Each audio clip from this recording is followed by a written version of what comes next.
Baik, bismillahirrahmanirrahim. Assalamualaikum warahmatullahi wabarakatuh. Pertama-tama marilah kita memperbaharui rasa dan puji syukur kita kepada Sang Pencipta, yakni Allah Subhanahu wa taala. Syukur, beribu syukur pada hari ini. Syukur alhamdulillah Allah Subhanahu wa taala masih memberikan kepada kita nikmat untuk hidup, nikmat kesehatan, nikmat kesejahteraan, nikmat ilmu, serta nikmat yang tiada tara pada bulan suci Ramadan ini adalah nikmat iman, sehingga kita masih bisa melaksanakan ibadah semata-mata hanyalah untuk Allah Subhanahu wa taala. Pada hari ini syukur alhamdulillah juga kita masih bisa menimba ilmu pada kegiatan yang diselenggarakan oleh founder Geminta Manajemen, yaitu kegiatan seminar motivasi mahasiswa berprestasi yang diselenggarakan secara online. Ya, walaupun kita tidak bisa bertemu secara langsung pada kegiatan kali ini, di tengah wabah virus corona ini, semoga tidak menyusutkan semangat kita untuk terus menjadi kader, untuk terus menjadi generasi muda perubahan yang siap berdaya saing tinggi untuk membawa perubahan bagi kampung halaman kita, bagi kabupaten kita, bagi provinsi kita, dan bahkan bagi negara kita. Semoga rekan-rekan tetap semangat, tetap optimis dalam menjalani hidup, walaupun banyak rintangan dan cobaan nantinya yang akan rekan-rekan temui. Selawat beriringkan salam, tidak lupa pula kita doakan kepada Allah Subhanahu wa taala, semoga selalu tersampaikan dan tercurahkan kepada baginda kita, yakni Nabi Muhammad Sallallahu alaihi wasallam. Semoga Allahumma sholli ala Muhammad wa ala ali Muhammad. Semoga di akhir zaman nanti kita bisa mendapatkan syafaat dari beliau. Amin, amin, amin ya rabbal alamin. Yang saya hormati founder Geminta Manajemen yang telah menyelenggarakan kegiatan yang amat bermanfaat ini. Yang saya hormati Bapak Ibu sekalian, yang saya hormati rekan-rekan semuanya yang seperjuangan dengan saya, yang siap membawa perubahan bagi bangsa Indonesia. Nah, pada kesempatan kali ini, sebelum kita masuk ke materi pembahasan kita, izinkanlah saya memperkenalkan nama saya terlebih dahulu, karena tak kenal maka tak tahu. Baiklah, perkenalkan, nama saya Irwan Saputra. Rekan-rekan bisa memanggil dengan Kak Irwan. Pada saat sekarang ini saya kuliah di Universitas Andalas, mengambil program studi ilmu sejarah. Saya angkatan 2016. Nah, rekan-rekan semuanya, pada hari ini saya akan memberikan motivasi kepada rekan-rekan semuanya terkait menjadi mahasiswa berprestasi. Menjadi mahasiswa berprestasi bukan hanya di bidang akademik, bukan hanya di bidang karya, tetapi juga di bidang usaha dan di bidang lainnya. Nah, pada kesempatan kali ini saya akan memberikan kepada rekan-rekan semuanya bagaimana sih menjadi mahasiswa berprestasi di bidang usaha. Nah, pada kesempatan kali ini akan kita bahas melalui kegiatan yang amat bermanfaat ini. Untuk rekan-rekan semuanya tetap fokus dan tetap mengikuti kegiatan ini sampai selesai. Nah, rekan-rekan semuanya, ketika rekan-rekan sudah menjadi seorang mahasiswa, tentunya rekan-rekan akan memiliki tanggungan yang amat besar, amanah yang amat besar, bukan hanya untuk diri rekan-rekan semuanya, tetapi juga untuk keluarga, untuk masyarakat nantinya, untuk agama, nusa, bangsa, dan negara Indonesia ini. Maka dari itu, mari kita persiapkan diri kita dengan sebaik mungkin untuk bisa suatu saat nanti membawa perubahan bagi bangsa dan tanah air kita ini. Tentunya untuk mencapai itu semua, tentu kita harus memiliki bekal yang cukup maksimal untuk bisa membawa perubahan bagi bangsa Indonesia di beberapa tahun mendatang. Nah, pada kesempatan kali ini ada beberapa hal yang akan saya sampaikan kepada rekan-rekan semuanya. Yaitu yang pertama adalah Kak Irwan, apakah mungkin saya sebagai seorang mahasiswa bisa memulai usaha di saat pertama kali kuliah? Terus yang kedua adalah bagaimana sih Kak Irwan tips sukses menjalani usaha sambil kuliah? Terus yang ketiga adalah belajar dari tokoh yang amat menginspirasi kita semua. Yang keempat adalah langkah-langkah yang harus dilakukan supaya kita bisa menjadi pengusaha yang sukses di saat kuliah. Terus yang terakhir adalah bagaimana sih manfaat yang akan kita rasakan ketika kita menjalani usaha sambil kuliah. Nah, mungkin hanya ini yang akan kita bahas untuk sesi kali ini. kepada rekan-rekan semuanya, Kak Irwan bermohon dengan sangat kepada rekan semua untuk tetap di sini mengikuti seminar ini sampai selesai.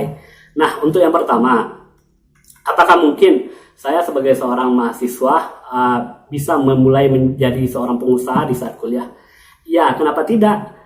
Nah, teman-teman semuanya, banyak orang yang beranggapan kalau kita sudah kuliah, tentunya kita memiliki harus memiliki uang yang cukup besar. Tentu iya. Nah, untuk meminimalisir itu semua, kita bisa memulai usaha dengan hal-hal yang kecil, bahkan mulai dari nol. Salah satu contoh dengan Kak Irwan pribadi ya. Kak Irwan pas perdana kuliah itu Kak Irwan aktif menjual produk-produk fashion, baik itu baju maupun celana dan lain sebagainya, dan itu pun tidak dengan produk-produk yang hasil dari kerja keras Kak Irwan sendiri, tetapi Kak Irwan membantu menjualkan produk-produk teman-teman dan keluarga Kak Irwan. Nah, dari situ Kak Irwan bisa mengumpulkan uang sehingga Kak Irwan terus mencari celah-celah untuk bisa menambah usaha Kak Irwan, walaupun kita masih bisa bekerja sama dengan orang. Semoga ini tidak menyusutkan juga semangat kita untuk tetap mencari yang namanya peluang untuk bisa berwirausaha tanpa modal. Nah, saat sekarang ini syukur alhamdulillah karena sudah banyak mendapatkan modal, Kak Irwan mencoba mendirikan yang namanya Konter Cahaya Imansal. Dan syukur alhamdulillah saat sekarang ini Konter Cahaya Imansal Kak Irwan sudah berjalan dengan baik dan sudah bisa mencukupi kehidupan Kak Irwan pribadi dan juga membantu keluarga Kak Irwan. Nah, ini juga bisa teman-teman lakukan pas di kuliah nantinya. Teman-teman bisa membuka jualan online, jualan makanan, jualan fashion, jualan aksesoris, baik itu aksesoris handphone, aksesoris komputer di saat kuliah. Nah, kita bisa menjadi reseller terlebih dahulu kalau kita belum memiliki modal. Yang penting kita memiliki niat dan komitmen untuk tetap mau berusaha.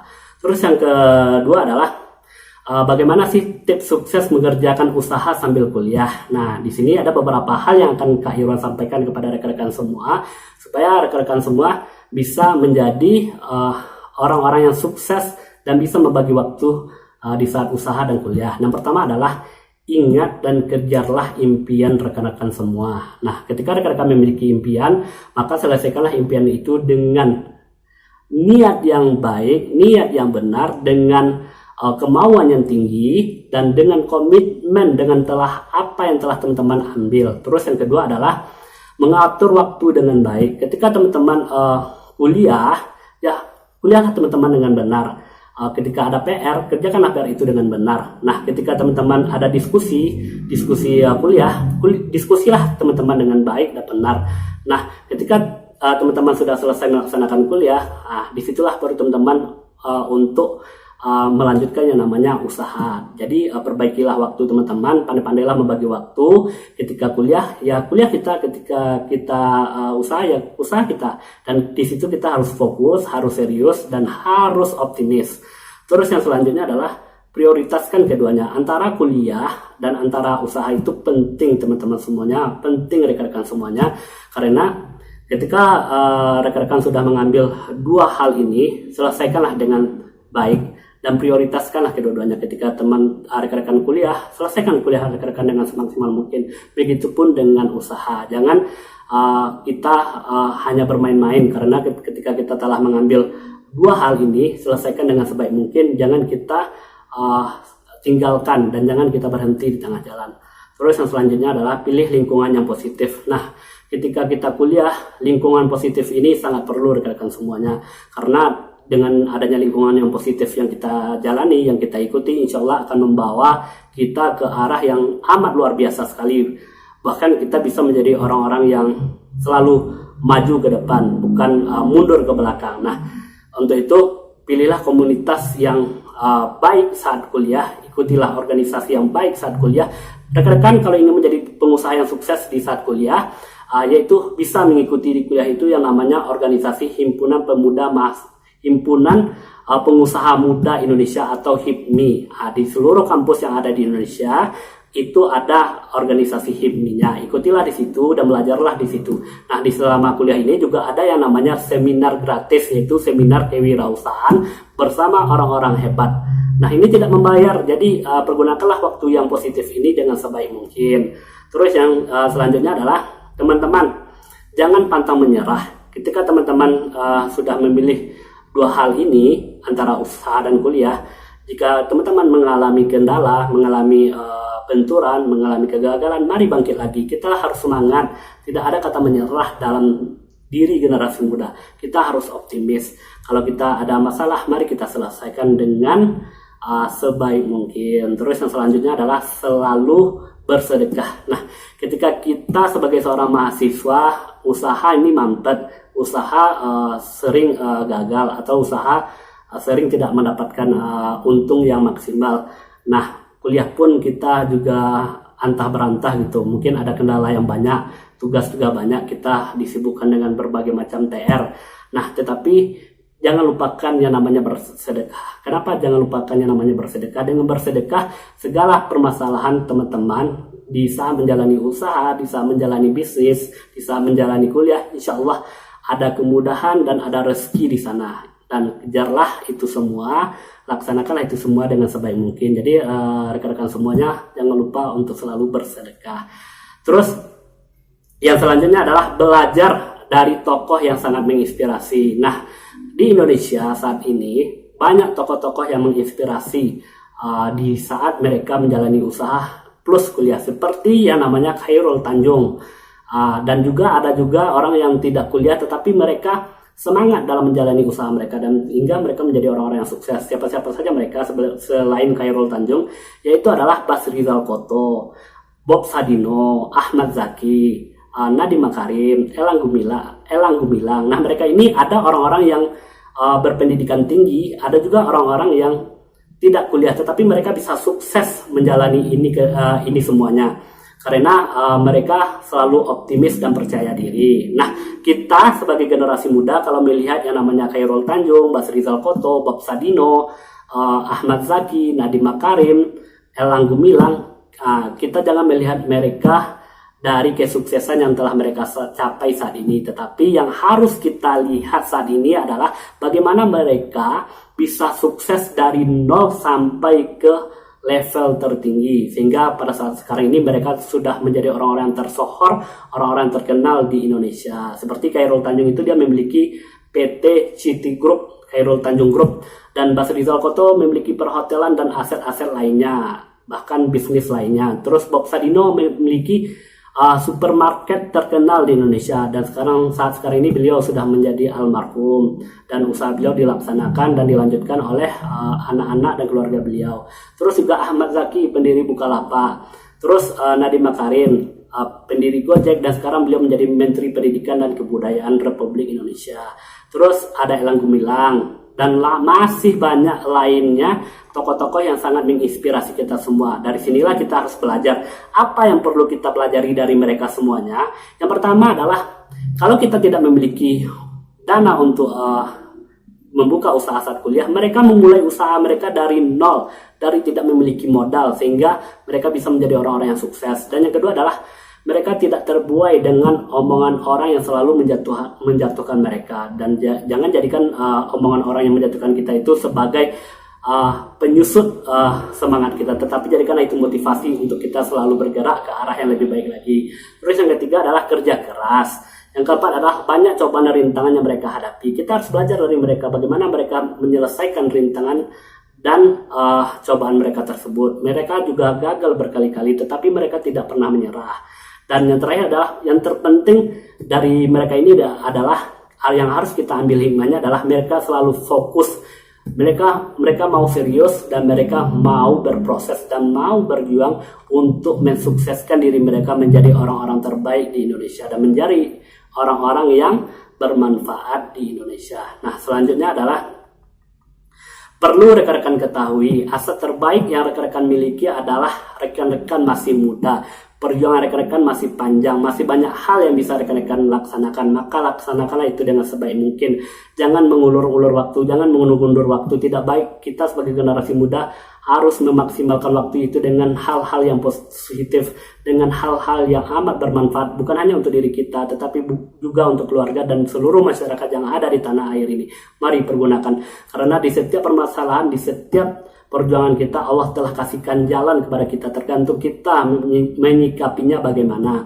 Nah, yang selanjutnya adalah bagaimana sih Kak Irwan langkah-langkah yang harus kita lakukan supaya kita bisa menjadi pengusaha yang sukses di saat kuliah. Nah, ini perlu teman-teman ketahui, perlu rekan-rekan ketahui ada beberapa hal. Yang pertama adalah hilangkan rasa takut di dalam diri rekan-rekan semuanya. Takut nggak ada uang, takut nggak ada modal, takut mengambil resiko, takut mengambil peluang, takut nggak bisa.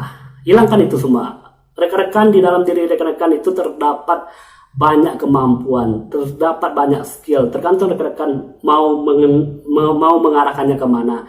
Kalau rekan-rekan mau usaha, sukseslah di sana, berproseslah di sana. Insya Allah, Allah akan selalu kasih jalan bagi rekan-rekan semua. Tidak ada yang tidak mungkin, kata Allah, rekan-rekan semuanya. Terus yang kedua, jangan banyak mengharap kepada manusia. Ketika kita banyak mengharap kepada manusia, kita akan banyak mendapatkan yang namanya kesedihan. Nah, maka kita harus berharap kepada Allah Subhanahu wa Ta'ala. Allah dulu, Allah lagi, dan Allah terus. Insya Allah segala aktivitas kita yang ada di dunia ini bukan hanya untuk kuliah, bukan hanya untuk usaha, seluruh aktivitas kita di dunia ini akan Allah jamin, akan Allah sukseskan. Nah, berpegang teguhlah kita kepada ajaran Nabi Muhammad SAW. Begitupun kita harus mengamalkan firman-Nya Allah Subhanahu wa Ta'ala. Terus yang selanjutnya adalah kita harus memiliki kemauan yang tinggi, tekad yang tinggi, dan berani mengambil peluang dan resiko. Kalau kita ingin sukses, ya laksanakan ini semua. Insya Allah akan ada jalan di setiap peluang dan resiko yang kita ambil. Yang selanjutnya adalah harus tahan banting dan tidak boleh cengeng. Nah, Kak Irwan, saya tidak memiliki uang, saya tidak memiliki modal. Dan ketika saya sudah memiliki modal, saya tidak mau usaha apa. Nah, saya tidak bisa melakukan pemasaran di dunia bisnis saya. Hilangkan itu semua. Teman-teman bisa. Dan perbaiki lagi niat dan komitmen teman-teman di dunia usaha dan kuliah. Jangan bersedih. Allah tidak menyukai orang-orang yang bersedih. Allah menyukai orang-orang yang tetap semangat, yang mau berjuang dan mau berproses. Karena disitulah Allah melihat keimanan kita. Ketika Allah menguji kita, kita harus tetap bangkit dan kita selesaikan itu dengan bismillah. Terus yang selanjutnya adalah selalu bersyukur kepada Allah Subhanahu wa Ta'ala. Ketika kita telah menjalani usaha dan di saat kuliah, banyak hal dan rintangan yang kita hadapi, jangan lupakan Allah. Selalulah bersyukur kepada Allah. Insya Allah Allah akan sukseskan kita kalau kita tetap mau mengingat Allah. Jangan lupakan Allah, karena tanpa ada Allah kita ini bukan siapa-siapa. Terus yang selanjutnya adalah ini yang terpenting ya, bagi seluruh generasi muda yang ada di tanah air. Kak Irwan, apa sih manfaat kalau kita ini menjadi seorang pengusaha di saat kuliah? Banyak teman-teman, banyak rekan-rekan semua manfaat yang akan kita dapatkan. Yang pertama adalah kita akan mandiri di usia muda. Nah, ini perlu. Ketika kita sudah menjadi seorang pengusaha di saat kuliah, kita tentunya akan menjadi generasi muda yang mandiri. Kita tidak ada lagi merepotkan kedua orang tua, tidak akan menerima lagi kiriman uang dan sembako lainnya dari orang tua. Kita bisa menghidupi kehidupan kita sendiri di rantau. Banyak orang yang tidak mendapatkan beasiswa atau berbagai macam hal-hal yang gratis di saat kuliah. Tetapi ketika kita menjalani usaha, insya Allah di situ ada jalan. Nah, di situ kita bisa menjadi orang-orang yang mandiri tanpa mengharapkan lagi uang dan kiriman dari orang tua. Kita sudah besar, kita bisa melaksanakan itu semuanya. Jangan kita repotkan orang tua kita. Kita bahagiakan orang tua kita. Kalau kita saat kuliah bisa usaha, bisa sukses, mari kita bahagiakan orang tua kita. Terus yang kedua adalah meningkatkan kreativitas dan inovatif kita. Nah, ketika kita memiliki usaha dan menjalani kuliah juga, kita akan memiliki kreativitas dan inovatif yang amat tinggi. Dan kita setelah tamat kuliah nanti bisa menjadi orang-orang yang berdaya saing tinggi di negeri tercinta ini. Terus yang ketiga adalah meningkatkan kemampuan komunikasi. Nah, tentunya kalau kita sudah usaha, sudah menjalani usaha dan menjalani kuliah, tentunya kita bertemu dengan orang-orang yang hebat seperti dosen, pengacara, dokter, dan lain sebagainya. Nah, di situ kita bisa membangun relasi dengan sebaik mungkin. Begitupun dengan konsumen dan distributor kita. Di situ kita bisa belajar komunikasi yang baik, dan bisa menyenangkan mereka semua. Insya Allah ini akan menjadi bekal juga bagi kita di suatu saat nanti. Terus yang selanjutnya adalah mandiri secara finansial. Nah, tentunya kita sudah memiliki modal ya, sudah memiliki uang untuk selalu berusaha dan mengembangkan usaha kita di saat kuliah. Setelah kita tamat nanti, kita tidak perlu cemas lagi kita mau kerja apa. Kita bisa mengembangkan usaha yang telah kita rintis di saat kuliah. Tentunya kita harus semangat, kita harus optimis, tidak perlu menyerah karena di setiap kemauan kita pasti ada jalan. Nah, yang selanjutnya yang terakhir, tidak perlu mencari pekerjaan. Nah, ketika kita telah tamat kuliah, kita bisa melanjutkan dan mengembangkan yang namanya usaha yang telah kita rintis di saat kuliah. Insya Allah di sini rekan-rekan akan menjadi orang-orang yang amat luar biasa. Terus rekan-rekan juga bisa memanajemenkan keuangan dengan baik. Rekan-rekan bisa memisahkan antara modal dan antara keuntungan, dan skill rekan-rekan di dunia usaha saat kuliah itu akan semakin bertambah, dan rekan-rekan setelah tamat nanti tinggal memperbaiki saja dan menambah saja apa-apa saja yang perlu rekan-rekan tambah. Nah, rekan-rekan semuanya, tidak ada yang tidak mungkin di dunia ini rekan-rekan semuanya. Selagi rekan-rekan memiliki harapan, memiliki mimpi, memiliki cita-cita, maka laksanakanlah itu semua dengan sebaik mungkin. Di setiap permasalahan, di setiap kegagalan, Allah akan selalu berikan jalan kepada rekan-rekan semuanya. Ada firman Allah yang harus kita ingat adalah, yaitu Allah tidak akan berubah nasib suatu kaum jika kaum tersebut tidak mau berubah nasibnya sendiri. Nah, mari kita mulai perubahan itu dari diri kita sendiri. Kalau tidak kita, siapa lagi? Kalau bukan kita, siapa lagi yang harus merubah diri kita? Terus tidak ada yang tidak mungkin di dunia ini. Nah, di dunia ini apapun saja yang rekan-rekan jalankan, insya Allah ada selalu jawaban yang akan Allah berikan terhadap keoptimisan rekan-rekan semuanya. Yang terpenting adalah rekan-rekan harus fokus, harus serius, harus belajar, dan harus mengevaluasi dari setiap kegiatan yang telah rekan-rekan laksanakan. Pesan saya pada kegiatan kali ini adalah, jangan jadikan kekurangan rekan-rekan sebagai penghambat bagi rekan-rekan untuk tetap mewujudkan mimpi dan cita-cita rekan-rekan semua. Tapi jadikanlah kekurangan tersebut untuk sebagai motivasi supaya rekan-rekan bisa menjadi generasi muda yang sukses, generasi muda emas yang siap membawa perubahan bagi bangsa Indonesia ke depannya. Hidup ini adalah perjuangan yang harus kita menangkan, rintangan yang harus kita hadapi, dan anugerah yang harus kita syukuri. Insya Allah di setiap kemauan ada jalan. Jadi maka dari itu, dengan adanya seminar yang bermanfaat ini, dengan apa yang telah saya sampaikan, semoga bisa bermanfaat bagi rekan-rekan semuanya. Mungkin hanya itu yang bisa saya sampaikan. Kalau rekan-rekan ada pertanyaan lebih lanjut, bisa mempertanyakannya kepada saya. Mungkin hanya itu yang bisa saya sampaikan pada sesi seminar kali ini. Terlebih dan terkurang, saya memohon maaf karena kebenaran datangnya dari Allah Subhanahu wa Ta'ala dan kesalahannya datang dari saya sendiri. Insya Allah saya akan memperbaikinya. Wabillahi taufiq wal hidayah. Wassalamualaikum warahmatullahi wabarakatuh.